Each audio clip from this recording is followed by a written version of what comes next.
अमन राजस्थान के जयपुर का एक बड़ा बिजनेसमैन होता है। उसके परिवार में उसकी बीवी नेहा और बेटा वंश और बेटी अनवी होती है। उनका परिवार काफी खुशहाल होता है। एक दिन अमन कहता है, नेहा काफी वक्त हो गया, हम लोग कहीं साथ घूमने नहीं गए हैं।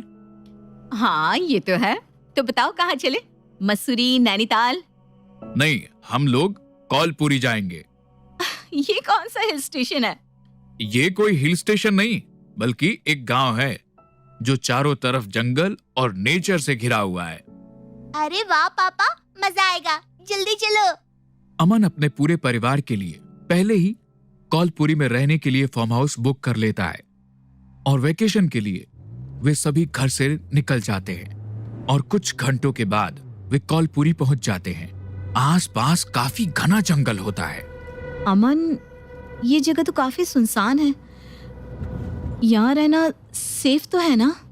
अमन नेहा के सवाल का जवाब देने के लिए उसकी तरफ देखकर कहता है, हाँ तुम चिंता मत करो, मैंने फार्म हाउस बुक किया है, बिल्कुल सेफ है यहाँ। और जैसे ही अमन सड़क की तरफ देखता है, उसके कार के सामने एक आदमी अचानक ही आ जाता है, जिसे बचाने के लिए अमन तुरंत ही ब्रेक लगा देता है। अमन उतरकर बाबा के पास जाता है।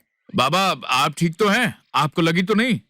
नहीं नहीं, मैं ठीक हूँ, लेकिन बेटा तू इस वीरान जगह में क्या कर रहे हो, वो भी अपने परिवार के साथ? बाबा, वो हम लोग घूमने के लिए आए हैं, यही पास के पुलवा में फार्म हाउस में रुके हैं। अच्छा वो क्या? मैं भी उसी साइड जा रहा हूँ, मेरा भी घर वहीं है, पुल के पास। अच्छा तो आप भी हमारे साथ चलो, मैं आपको छोड़ देता हूँ। अच्छा ठीक है बेटा, वैसे ऐसा क्यों लग रहा है, मैंने तुम्हें कहीं देखा है, लेकिन मैं तो यहाँ पहली बार आया हूँ। कहीं बेटा तुम अम्प्ले कंपनी के मालिक तो नहीं? जी हाँ, वो मेरे पापा की ही कंपनी है और अब उनके जाने के बाद मैं ही संभालता हूँ। लेकिन आप कैसे जानते हैं, और आपका नाम क्या है बाबा? मेरा नाम माधव है, मेरा एक दोस्त वहीं काम करता था, तो उसने तुम्हारे साथ तुम्हारे पापा की भी फोटो दिखाई थी।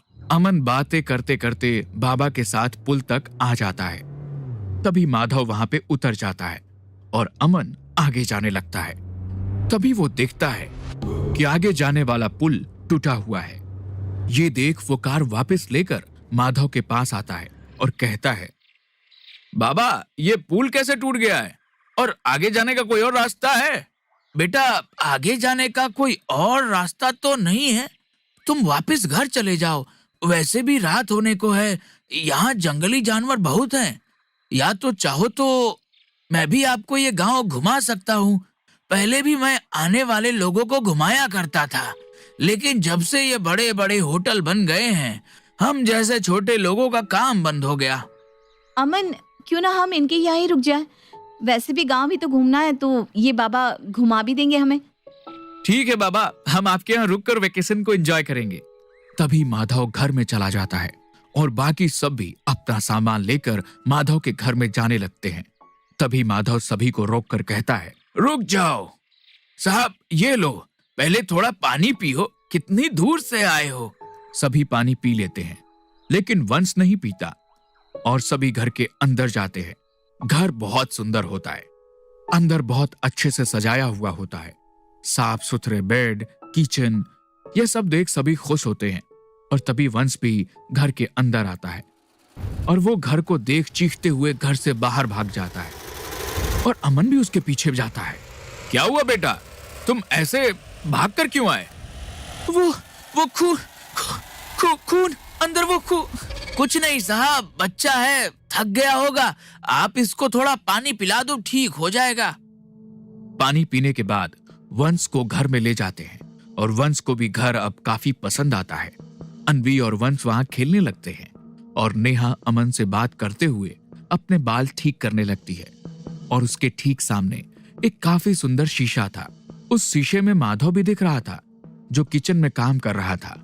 तभी नेहा देखती है कि माधव एक खून से लथपथ टोकरी से किसी इंसान का काटा हुआ हाथ निकालकर काट रहा है। ये देख नेहा चीखते हुए कहती है, अमन, वो माधव इंसान का हाथ काट रहे हैं। क्या कह रही हो तुम? क्या हुआ नेहा बिटिया? हम तो मूली काट रहे हैं, वो देखो। नेहा भी किचन की तरफ देखती है, जहां माधव एक मामूली सी टोकरी में से मूली निकालकर उन्हीं को काट रहे थे। ये देखो, ये मूली है। और क्या हुआ तुम्हें? कुछ नहीं, लगता है थकान हो गई है बस। माधव वापस खाना बनाने में लग जाता है और एक शैतानी हंसी हंसते हुए अपनी उंगली काटकर बह रहे खून को खाने में मिला देता है। वंश वहां सब कुछ अमन के फोन से रिकॉर्ड कर रहा होता है और फोन में वीडियो रिकॉर्डर ऑन करके एक जगह फिक्स करके रख देता है। और फिर माधव सभी के लिए खाना लेकर आता है और सभी खा लेते हैं, लेकिन अवनी नहीं खाती है। और उसके बाद सभी लोग सो जाते हैं। देर रात अवनी की आंख खुलती है। भूख की वजह से तो वो देखती है कि वो सोई तो घर के अंदर थी, लेकिन अभी वो घर के बाहर लेटी हुई थी, वो भी अकेले। अवनी उठकर घर के आसपास देखने ही लगती है कि तभी वो देखती है कि उसकी मम्मी उसके पास आ रही हैं और अवनी भी भागते हुए नेहा के पास जाती है। लेकिन तभी अवनी देखती है कि नेहा का चेहरा खौफनाक हो गया है, मुंह से खून टपक रहा है और पैर उल्टे हो गए हैं। नेहा दूसरी तरफ भागने का सोचती है, तभी उसको अमन और वंश ने घेर लिया था, जो देख अवनी बहुत डर जाती है क्योंकि वो लोग अवनी को मारना चाहते थे। अवनी जल्दी ही अमन की कार के अंदर जाकर खुद को लॉक कर लेती है और जैसे ही वो लोग कार को छूते हैं तो उन्हें जोरदार करंट लगता है और सभी दूर जाकर गिरते हैं और गायब हो जाते हैं। अवनी वहीं कार में सो जाती है।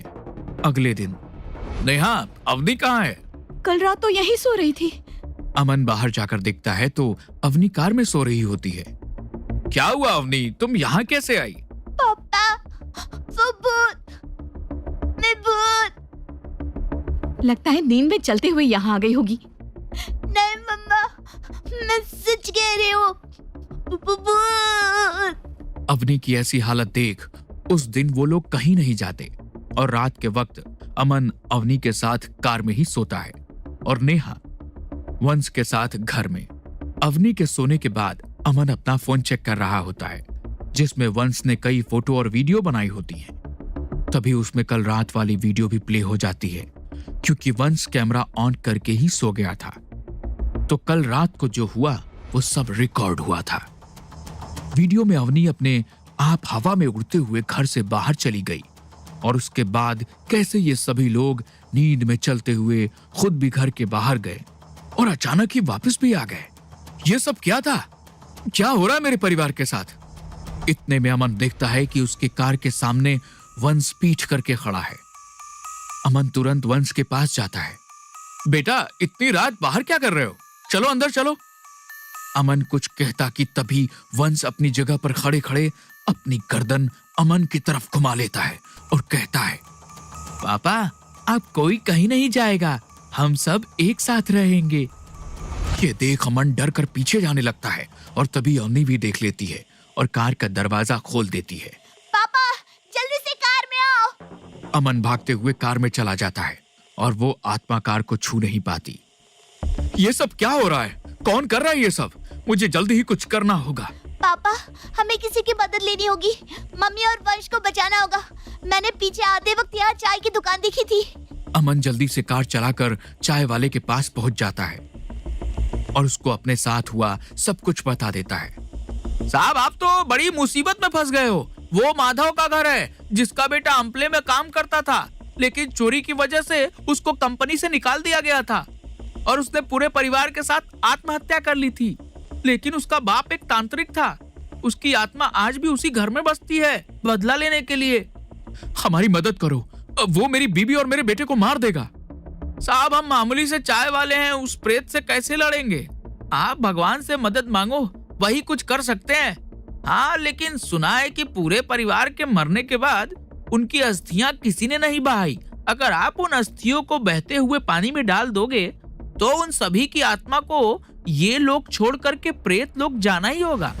अमन अपनी बेटी के साथ वापस माधव के घर आता है और कार में रखे गणेश जी के सामने हाथ जोड़कर अवनी को कार में छोड़कर घर के अंदर जाता है, जहां पहले सजाने के सामान लगे हुए थे। अब पूरे घर में वहां इंसानों की लाशें टंगी हुई थी। चारों तरफ खून ही खून है और एक जगह गोले में नेहा और वंश बैठे हुए हैं। अमन भाग कर जाता है दोनों को उठाने के लिए, लेकिन दोनों उसकी बात ही नहीं सुन रहे होते हैं और अपने ही हाथ से अपना गला काटने वाले होते हैं। तभी वहां माधव भी आ जाता है। बाबा, छोड़ दो मेरे परिवार को, माफ कर दो हमें। तुम लोगों ने एक बार भी नहीं सोचा मेरे बेटे के बारे में। चोर बोलकर उसको बेइज्जत कर निकाल दिया। क्या हुआ अगर तुम्हारे लाखों रुपए में से कुछ पैसे ही चुरा लिए तो? मुझे माफ कर दो, मुझे नहीं पता था वो इतनी सी बात पे अपनी जान ले लेगा। तुम लोगों के लिए इतनी सी बात थी। मेरा पूरा परिवार खत्म हो गया और अब मेरी बारी है। तू भी अपने पूरे परिवार को अपनी आंखों के सामने मरता हुआ देख।